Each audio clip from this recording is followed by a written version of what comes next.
Estamos começando mais um programa Luz para os Meus Passos. Que alegria ter você aqui.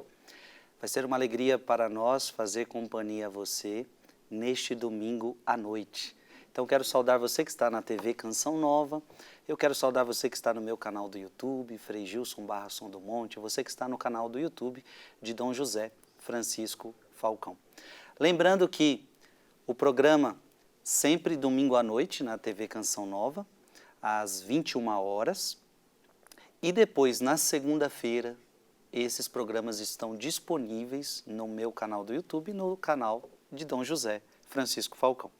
É uma alegria imensa ter você. Um programa que tem por finalidade estudar a palavra de Deus, meditar a palavra, aprender a sua profundidade, numa visão católica, com os padres da igreja. Então, é um programa maravilhoso. E também com a finalidade de estudar, principalmente aqui, o Antigo Testamento. Tá? E convenhamos, já tenho dito isso, o Antigo Testamento é muito difícil de ser compreendido. Para nós, é muito mais fácil compreender o Novo Testamento do que o Antigo. Então, este programa vai ser um auxílio para você, para que juntos possamos entender melhor a palavra de Deus. E assim, entendendo melhor, colocar essa palavra em prática na nossa vida. Antes de tudo, eu quero já acolher Dom José Falcão. É uma alegria ter o senhor aqui mais uma vez conosco. Boa noite, Frei Gilson. É uma alegria estar aqui. Dom José, que bênção está sendo o nosso programa. Em poucos programas já aprendemos muitas coisas. Muitas coisas. Algumas coisas até, diria, polêmicas para nós, mas que o Senhor, com uma sabedoria, na palavra de Deus, foi mostrando a verdade. A palavra. O bonito do Senhor é isso. O Senhor vai lendo a Bíblia e vai falando, mas está aqui, está na palavra. E aí não tem como contestar. E a gente precisa se render, e é bom que a gente vai conhecendo melhor a palavra de Deus. Nós, Dom José, com o senhor, e aí eu também já falo com você, meu querido irmão, nós estudamos a primeira aliança, vimos que são 3 alianças que Deus fez com a humanidade, em Noé, em Abraão, em Moisés. Depois nós vimos em Jeremias 31, que Deus faz a promessa de uma nova aliança. Deus faz a promessa de uma nova aliança. E programas passados nós vimos Mateus 26, 26, aonde Jesus realiza isso. Este é o cálice do meu sangue, o sangue da nova e eterna aliança. E Dom José sempre nos falou também da realidade do Calvário, que é a nova aliança. Antes de seguirmos, Dom José Falcão, Jeremias 31 nos fala de uma promessa. Eu gostaria de perguntar para o senhor se nós temos alguma palavra que fala da realização da promessa. Jeremias 31, a promessa. Temos alguma palavra que traz a realização dessa promessa? A realização, como Vossa Reverendíssima já disse, é o Calvário.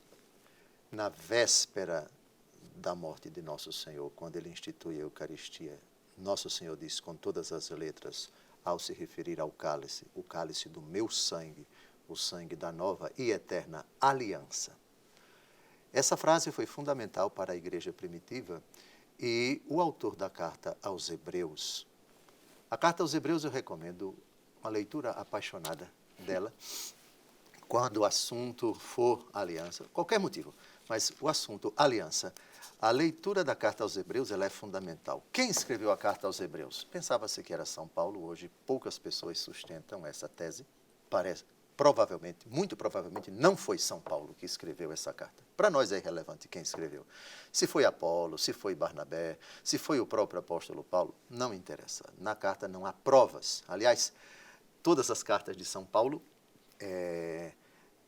ele se identifica no começo delas.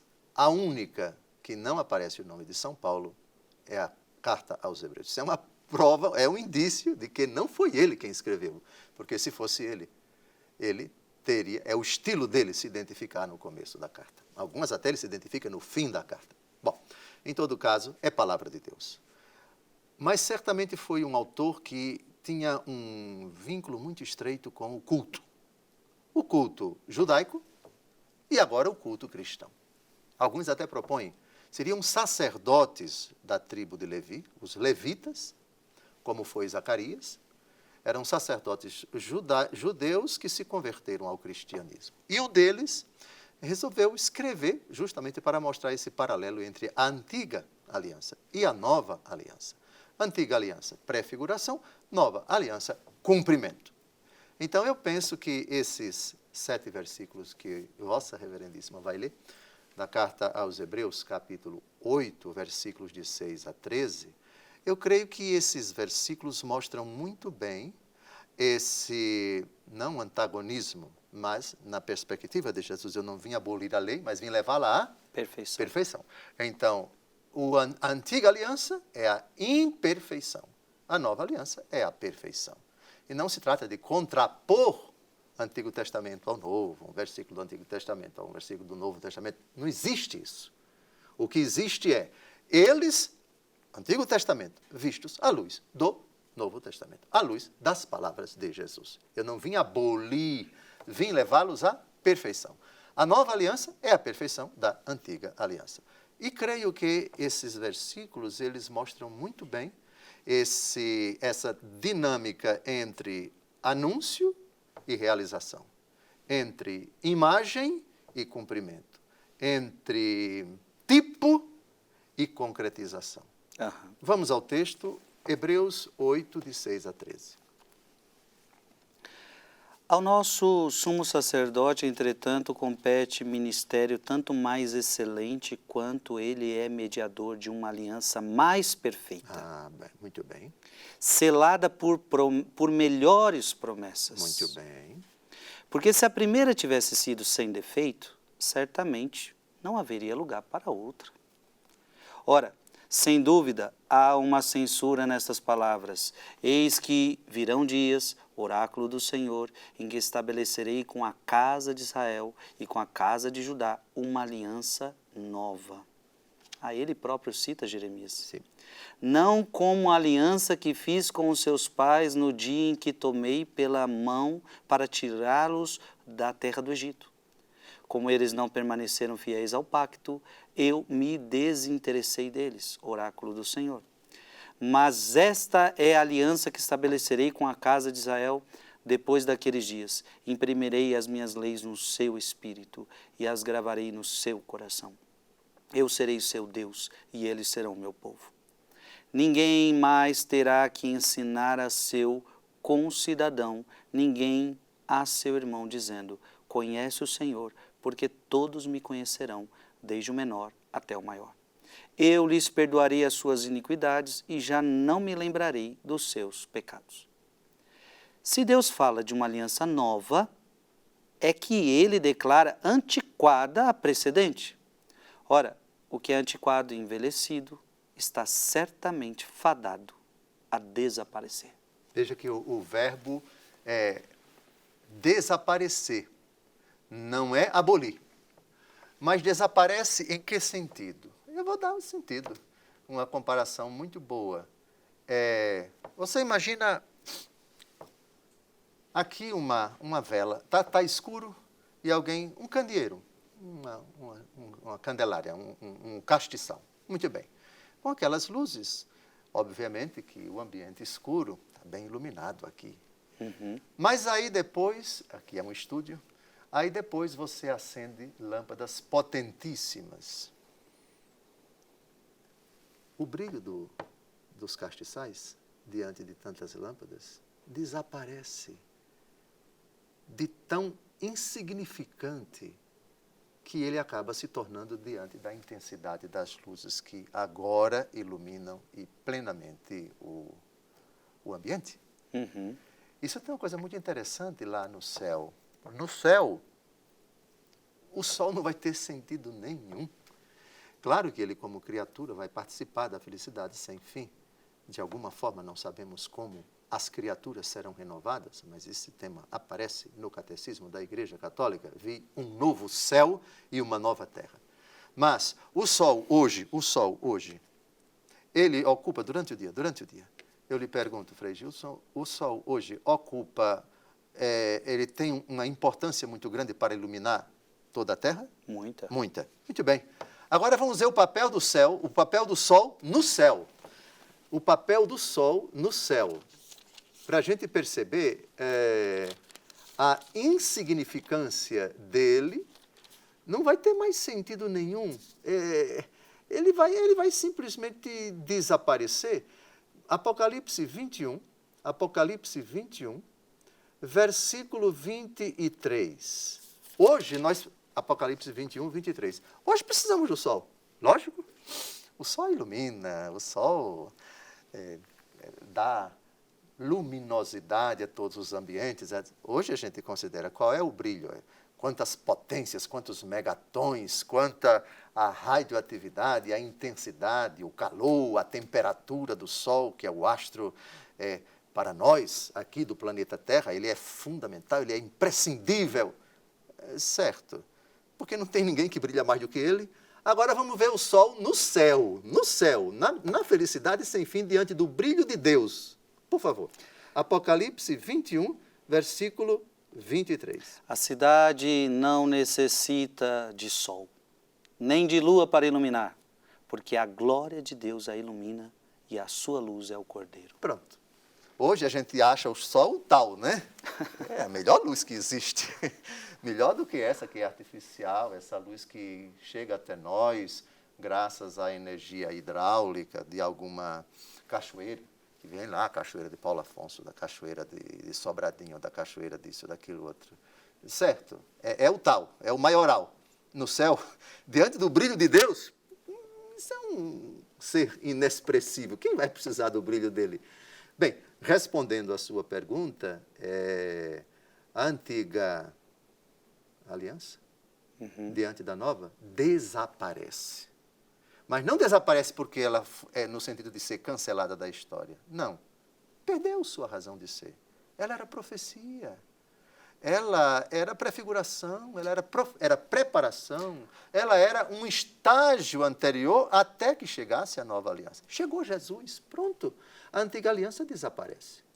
Aliás, Dom José, se fosse cancelada, então a nossa Bíblia cristã não teria Antigo Testamento. Sim, e Vossa Reverendíssima emitiu essa palavra, cancelar. Cancelar é sinônimo de abolir. Não precisaria ter Antigo Exato. Testamento. Só que o verbo não é cancelar, Sim. o verbo não é abolir, o verbo é desaparecer. Mas veja, desaparecer no sentido do sol, lá do Apocalipse, do sol em comparação com o brilho de Deus. Por isso, de novo, por isso me agrada muito, Frei Gilson, a transfiguração do Senhor, ela é imprescindível para nós entendermos a relação entre Antigo e Novo Testamento. Sim. Lembra quando Moisés desceu do Monte Sinai e ele estava brilhando, o rosto dele, né? Sim. Estava brilhando e ele precisou colocar um véu, enfim, porque estava refulgente na transfiguração.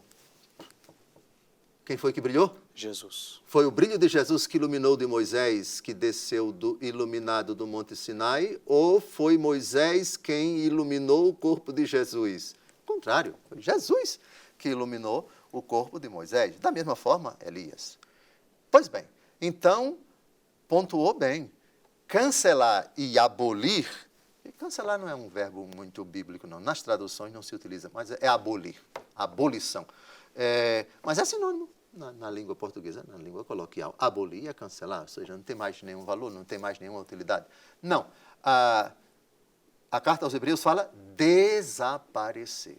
Mas desaparecer porque ele fica xoxinho, desse tamanho assim, diante do brilho de Deus, diante da glória da ressurreição, diante do esplendor, aliás, já da cruz. Nós os adoramos, Senhor Jesus, porque vós remistes o mundo. A remissão, vitória, brilhando sobre o mundo que vive sem tua luz. Sobre o mundo. Brilhando. A cruz já brilha. Então, o brilho de Cristo é o brilho da cruz e é o brilho da ressurreição.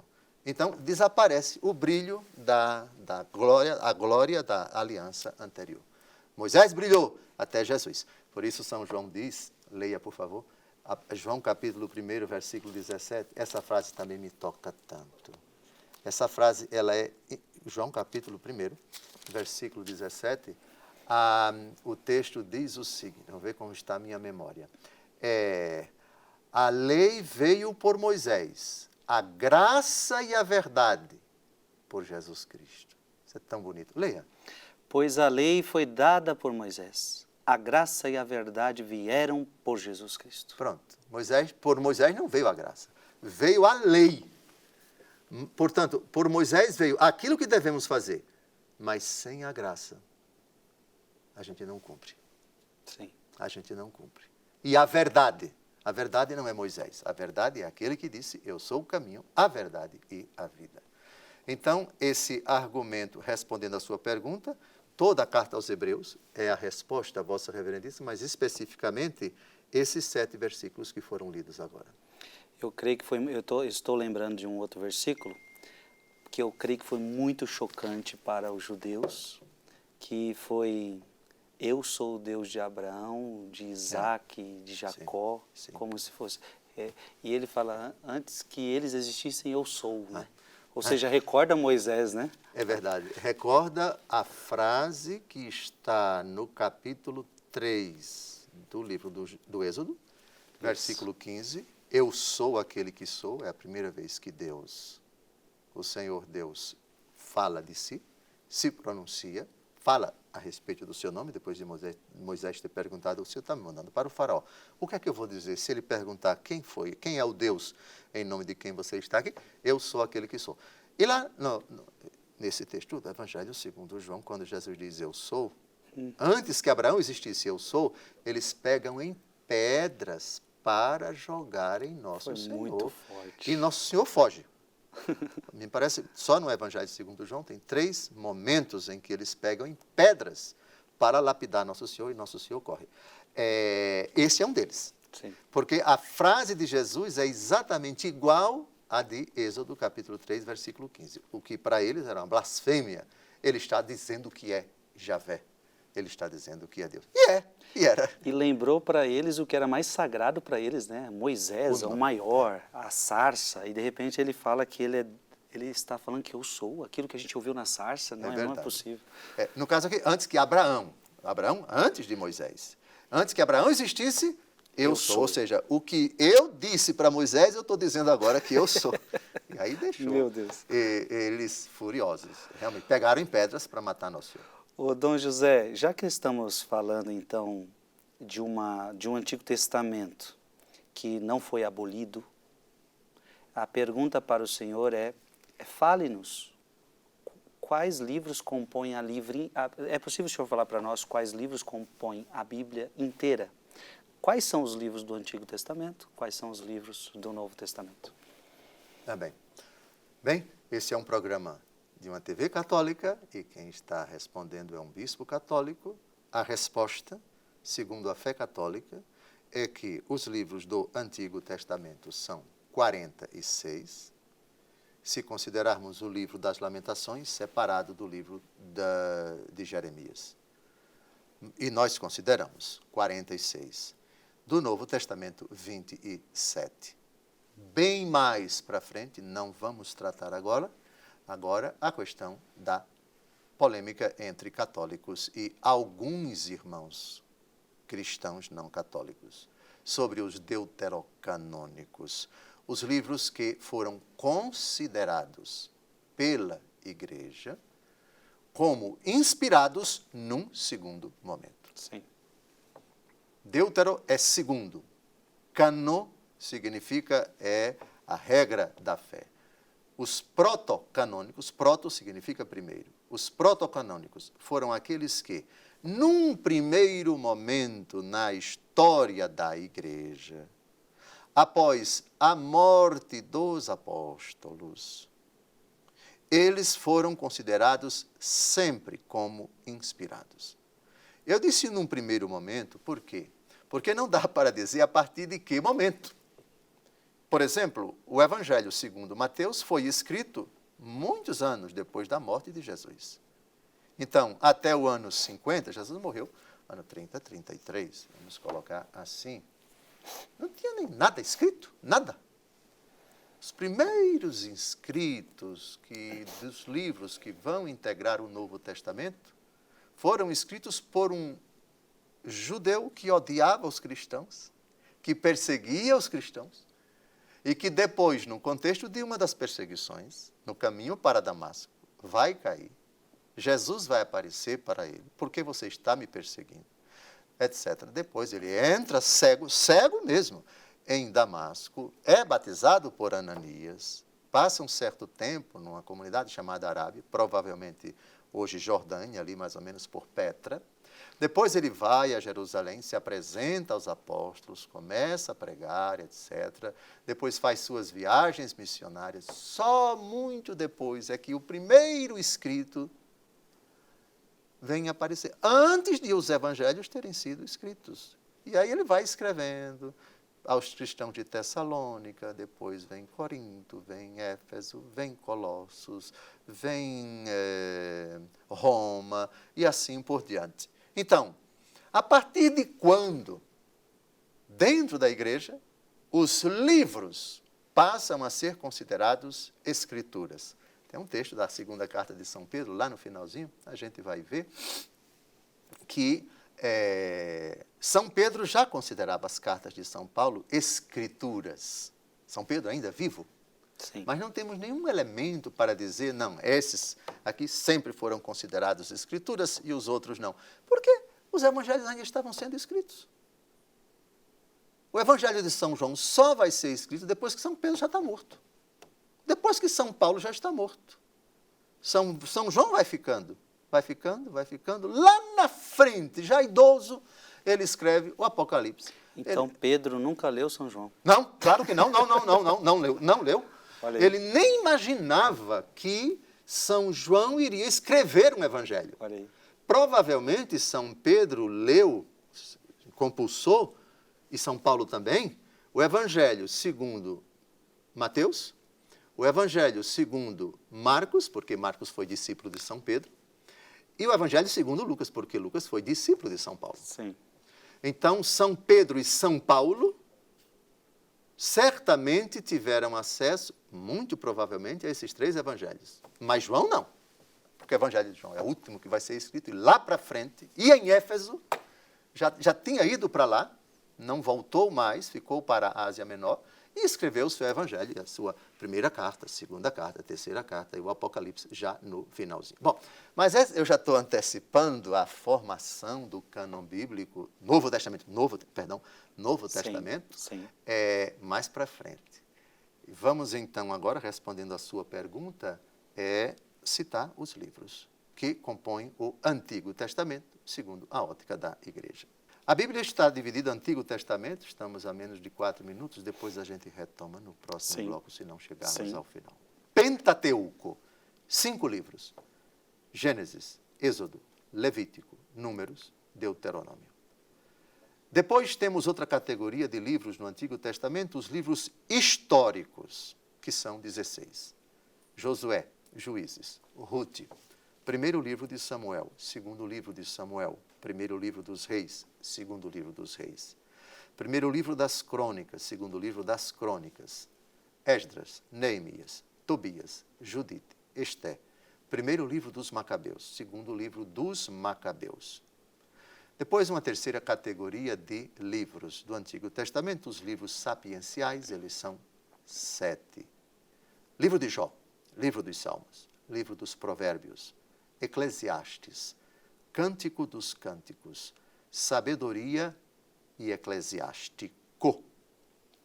E, finalmente, a quarta categoria de livros inspirados, que integram o Antigo Testamento, os livros proféticos. Isaías, Jeremias, Lamentações, Baruque, Ezequiel, Daniel, Oséias, Joel, Amós, Abdias, Jonas, Miqueias, Naum, Abacuque, Sofonias, Ageu, Zacarias e Malaquias. Dá um total de 46 livros, então, somando, 5 livros integram o Pentateuco. Históricos, 16, sapienciais, 7, proféticos, 18. Vamos fazer um exercício aqui de memória. Eu também preciso desse exercício. Pentateuco, 5. Históricos, 16. Sapienciais, 7. Proféticos, 18. 18. Somando tudo, 46. 46. No próximo bloco, a gente fala do Novo Testamento, mas a conclusão é sua. Olha aí, gente, mastigadinho para você, aí na sua tela. Você está acompanhando quantos são os livros que compõem o Antigo Testamento numa visão católica, ok? E depois você vai entender por que numa visão católica são 46 e em Bíblias dos nossos irmãos protestantes, por exemplo, são menos.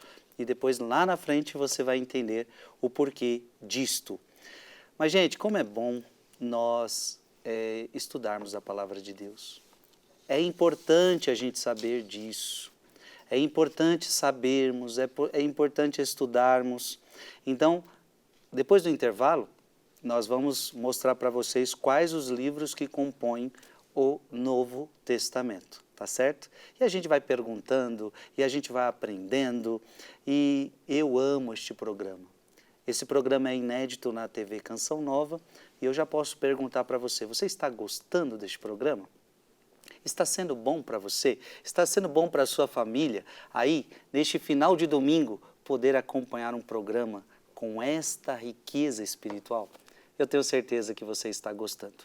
Então vamos para um breve intervalo e nós já retornamos.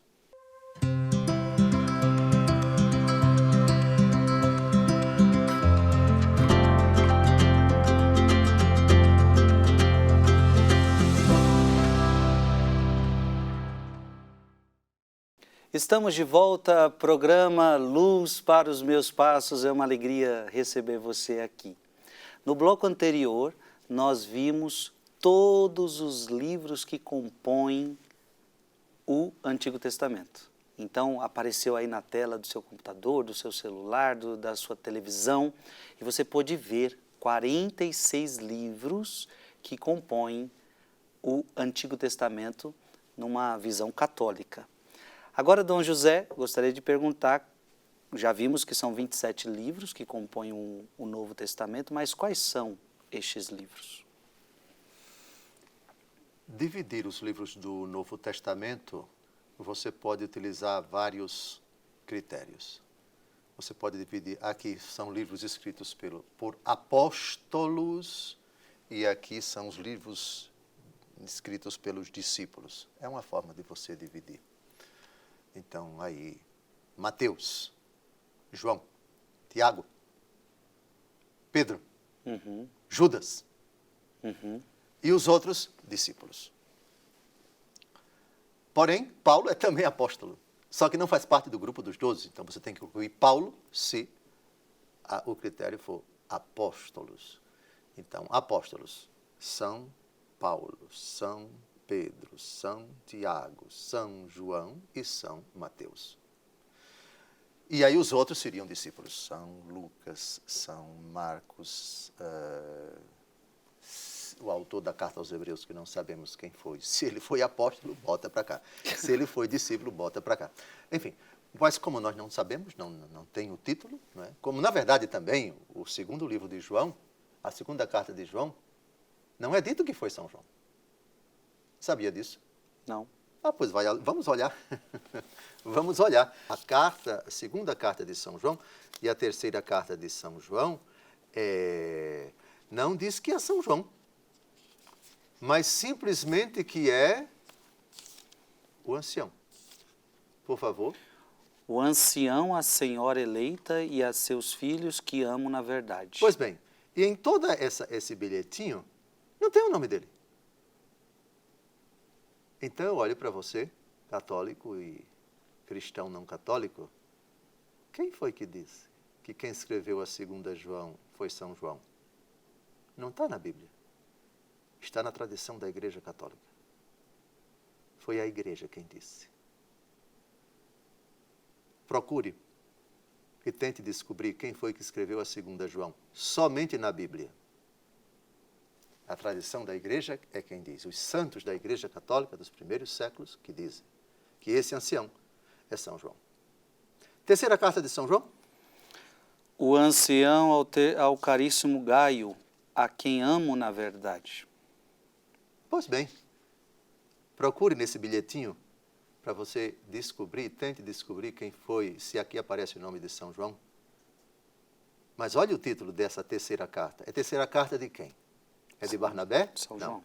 É de Mateus? Não. É de São Pedro? Não. É de São Paulo? Não. É de quem? De São João. E quem foi que disse isso? Não foi a Bíblia. Foi a tradição da Igreja Católica. Está surpreso? Nunca tinha parado para Pois parou reparar agora. isso. Pois parou. Pois bem, agora no Apocalipse não, eu, João. Ele diz, vamos ao Apocalipse, por favor. Apocalipse, eu, João. Apocalipse, versículo 9, capítulo 1, versículo 9. Eu, João, vosso irmão e companheiro nas tribulações, na realeza Bem. e na paciência, em união com Jesus, estava na ilha de Patmos por Etc. causa da palavra de Deus. Pronto. O Apocalipse sabemos, eu, João. Mas a primeira João, não. A segunda João, não. A terceira João, não. Onde está a prova de que a primeira João foi escrita por João? Está na Igreja Católica, não está na Bíblia. Isto é, está na tradição da Igreja Católica, não na tradição oral, escrita, mas são provas históricas, são depoimentos, são escritos de santos da Igreja Católica que atestam isso. Depois a gente vai ver Pápias, vamos ver Santo Irineu, vamos ver Santo Agostinho, vamos ver tantos santos dos primeiros séculos, vamos ver Orígenes, vamos ver São Cirilo de Jerusalém, São Cirilo de Alexandria.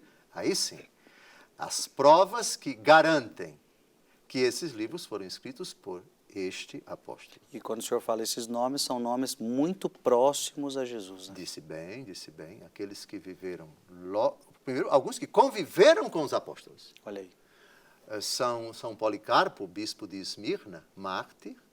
Esmirna é uma das 7 igrejas do Apocalipse. Ele foi discípulo de São João. Uhum. Santo Irineu, bispo de Lyon, norte da França, recentemente proclamado doutor da igreja por Papa Francisco, 2022, se não me engano, foi discípulo de São Policarpo. Então, nós temos os padres da igreja que conviveram com os apóstolos, são chamados de varões apostólicos. De padres apostólicos, perdão. E os que foram discípulos dos padres apostólicos são os varões apostólicos. Esses que viveram bem pertinho dos apóstolos. Antes de mais nada, Evangelho segundo Mateus. Que prova você tem na Bíblia de que foi São Mateus que escreveu o primeiro Evangelho? Nenhuma. O primeiro Evangelho não tem um único versículo que diz que foi São Mateus que escreveu. Evangelho segundo Lucas, segundo Marcos. Não existe um único versículo no Evangelho segundo Marcos que comprove que foi ele. Evangelho segundo Lucas. Não existe nenhum versículo no terceiro Evangelho que diga que foi São Lucas que escreveu. Evangelho segundo João.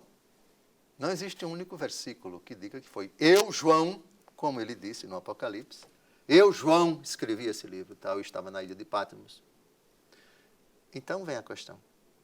Que autoridade garante que foi São Mateus que escreveu o primeiro Evangelho? Se a autoridade da Bíblia não pode dizer nada sobre isso. A autoridade da Igreja Católica. Os padres da Igreja Católica. Os pais da Igreja.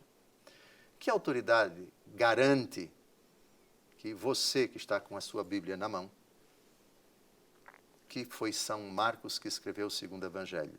A autoridade da Bíblia pode procurar que você não encontra.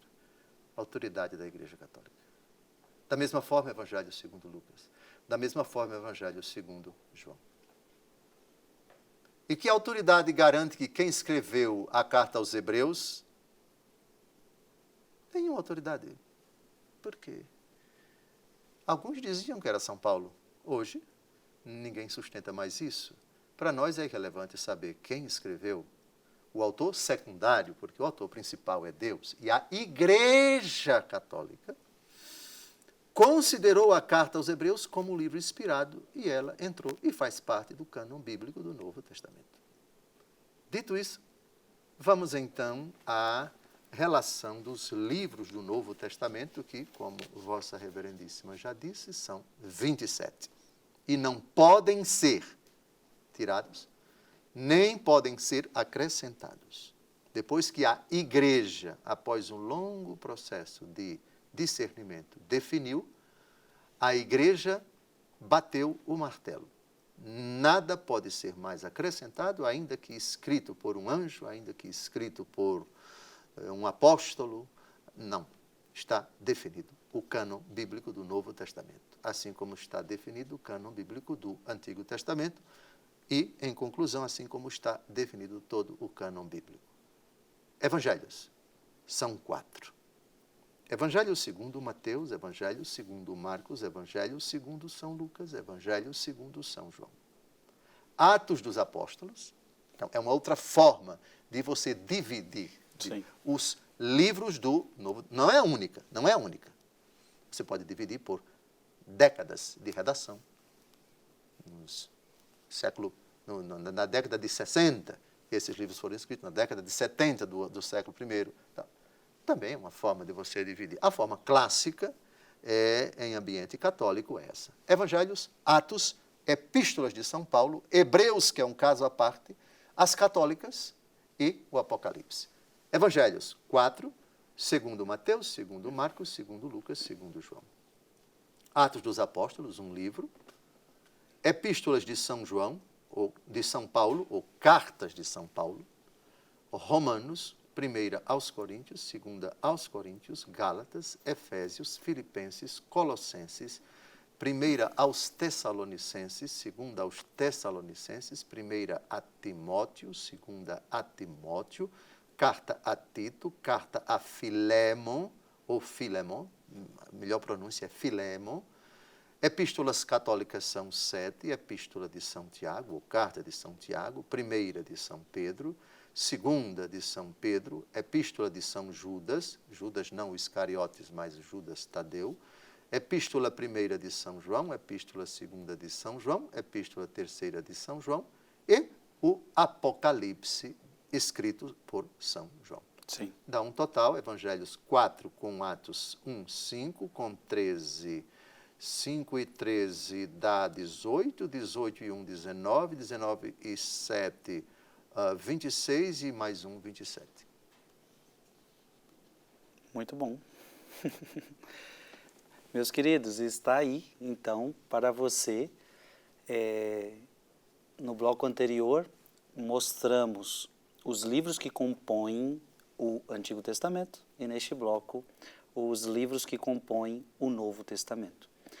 E Dom José está nos ajudando também a entender quem fez esse trabalho, a tradição da Igreja. Ele foi frisando isso diversas vezes, para que você, como católico, vá entendendo que para nós é importante a Bíblia, sim, mas para nós católicos também é importante a tradição da Igreja.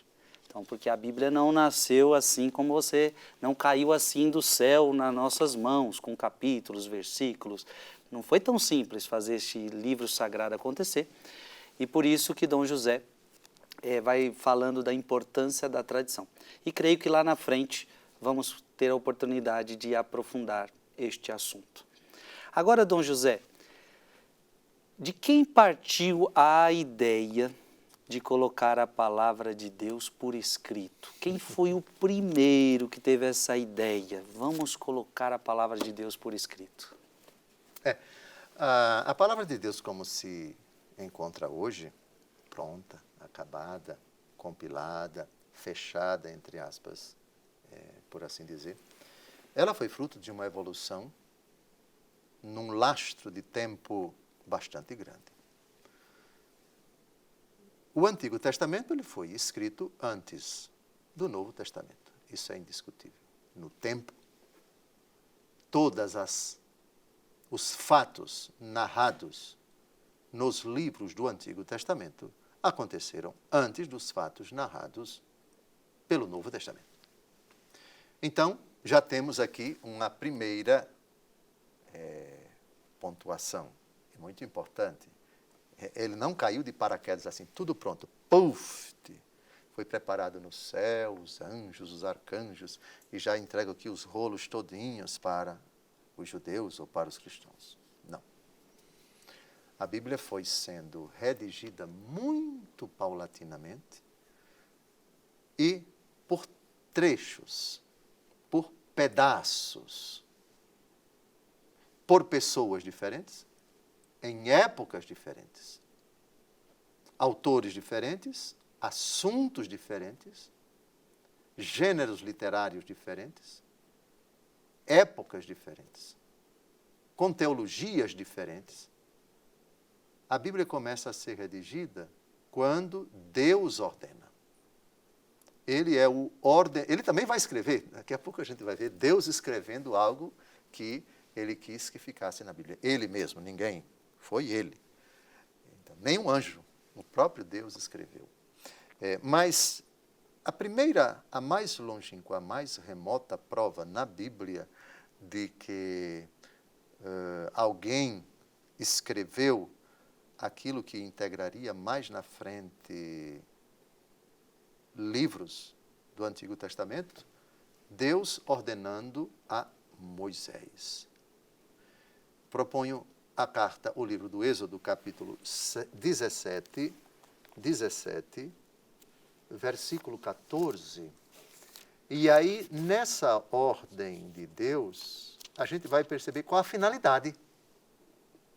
Qual a finalidade primeira da Bíblia?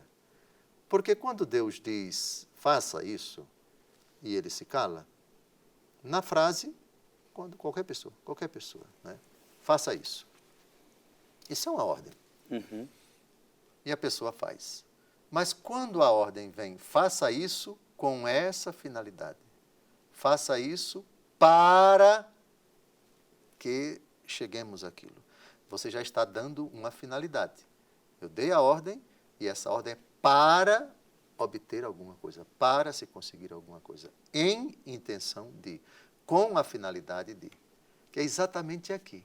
Então aqui a gente já vai encontrar da boca de Deus para Moisés, qual é a finalidade de se deixar escrito na Bíblia aquilo que Deus disse, aquilo que Deus fez, aquilo que Deus quer que nós saibamos. Êxodo 17, versículo 14.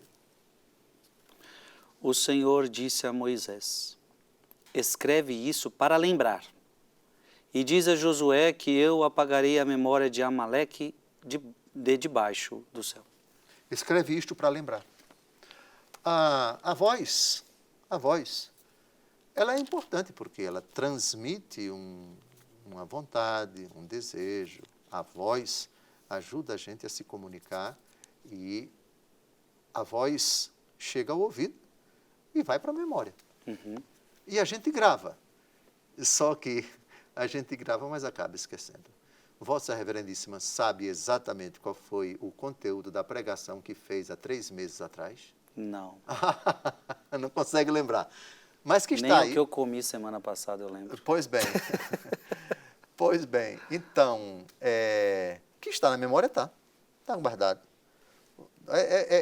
Ocorre que a nossa humana fragilidade não consegue lembrar de tanta informação, né? Agora, por escrito, não. Sim. Por escrito você pode acessar, está sempre lembrando. Pronto. Aqui já temos a primeira ordem, e nessa primeira ordem de se escrever alguma coisa, nós temos a finalidade. Escreve para lembrar. Porque aqui fica registrado. E você pode recorrer a esse texto, a esse pergaminho, e vai lembrar sempre. Pois bem, então temos aqui essa primeira ordem. E aqui já temos outra informação importante. Sabe qual é? Repare que aparecem aqui os amalequitas ou amalecitas. Aqui nós temos uma prova de que Deus está dizendo para Moisés, os acontecimentos da vida de vocês, escrevam sempre. Ou seja, vocês estão em guerra com os amalecitas? Façam a síntese da guerra. Está aqui. Então, aqui nós já temos um indício fortíssimo de que os principais acontecimentos da história do povo, da saída do cativeiro do Egito, até a entrada da terra prometida. Moisés não entrou. Moisés não entrou. Moisés viu. Foi punido, né? Não entrou na terra. Josué, sim. E daqui a pouco a gente vai ver Josué também recebendo a ordem de Deus para escrever. Então, o que é que nós temos aqui? Os fatos principais da vida do povo nesse período de 40 anos foi um período produtivo também do ponto de vista da escrita. Escreve isto. Pois bem, daqui a pouco a gente vai ver depois Moisés fazendo isso de novo. Então, percebeu aqui? A ordem é de Deus, de colocar por escrito.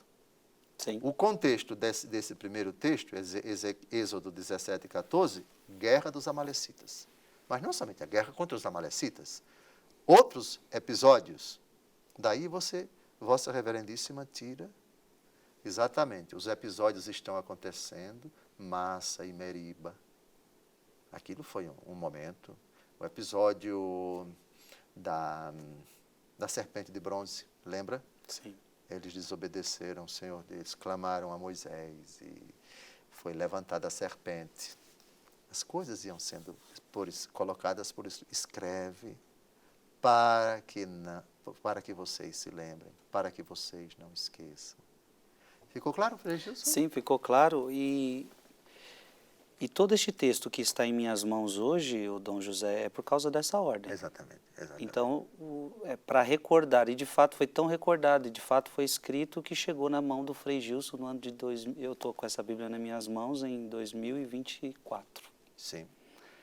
Então, vejam, nós já temos os primeiros pedacinhos, vamos chamar assim, pedacinhos da Bíblia, redigidos por Moisés. Moisés viveu ali no século 13 a.C., 1.200 anos. Então, é correto dizer, isso se considerarmos que os livros mais recentes da Bíblia, livro da sabedoria, 1 Macabeus, 2 Macabeus, estamos ali no século II, ou talvez século I antes de Cristo. Então, nós temos um lastro, pelo menos, de 1000 anos. 1000 anos!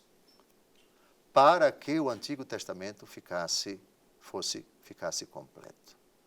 Então, voltemos a Moisés. Avante, agora, Vossa Reverendíssima tem algo para me perguntar, porque Moisés, ainda estamos em Moisés. Sim. A primeira ordem foi de Deus Todo-Poderoso para ele no contexto da guerra dos amalecitas. Avante. Não, então a pergunta para o senhor seria, então, se Moisés foi quem primeiro escreveu o primeiro texto da Bíblia. Muito provavelmente sim, com esse texto que nós acabamos de ouvir. Mas tem outra ocasião em que, isso estamos no capítulo 17. Sim. No capítulo 17, veja. Agora vamos pular para o capítulo 24, do mesmo livro do Êxodo, versículos de 3 a 4. Ok? De novo, Deus Todo-Poderoso, no cumprimento, porque Deus só deu a ordem uma vez, e Moisés compreendeu que precisava fazer isso sempre. O capítulo 24, já estamos no Monte Sinai, porque o decálogo aparece no capítulo 20, não é? Os 10 mandamentos no capítulo 20, veja isso, aí. Capítulo 20. Muito bem. No capítulo 24, então, é depois que o Senhor entregou as tábuas. Conclusão da aliança. Perfeito. Se conclui a aliança, é outro momento importantíssimo. Aí, o que é que acontece? Êxodo 24, de 3 a 4. Moisés veio referir ao povo todas as palavras do Senhor e todas as suas leis, e o povo inteiro respondeu a uma voz: faremos tudo o que o Senhor disse. E Moisés escreveu todas as palavras do Senhor. Pronto. Percebeu aqui? Então, os principais momentos da história do povo, da saída do Egito até a entrada na Terra Prometida, Moisés escrevendo. Então, os principais acontecimentos dessa trajetória, desse lastro de tempo de 40 anos, Moisés escrevendo, Moisés escrevendo, Moisés escrevendo. E, Dom José, tem a ver também Deus pedir esta escrita para que depois não houvesse alterações, alguém depois pudesse... Ou seja, a gente sabe também que existe uma tradição oral que é importante, Sim. mas a escrita, querendo ou não, é algo que, ainda mais naquela época, difícil de mudar tal. Então é para Deus falar, não, está escrito, é para que ninguém lá na frente se arvore em querer mudar. Faz sentido, faz sentido. Só que até agora, vamos com calma, até agora, Moisés é só ele, é só ele. Sim. Nenhuma autoridade recebeu de Deus, enquanto Moisés está vivo, para colocar por escrito, até agora. Vamos com calma. Então, sim, essa preocupação vai ter mais na frente, quando a abundância, quando a quantidade de textos vai se tornando relevante, considerável, abundante. Aí, em Israel, vai haver essa preocupação. Mas isso é uma coisa mais para frente, né? Isso faz lembrar, se alguém pregar um evangelho diferente daquele que nós anunciamos, seja anátema. São Paulo, aqui no início da carta aos Gálatas, está enfrentando um abacaxi.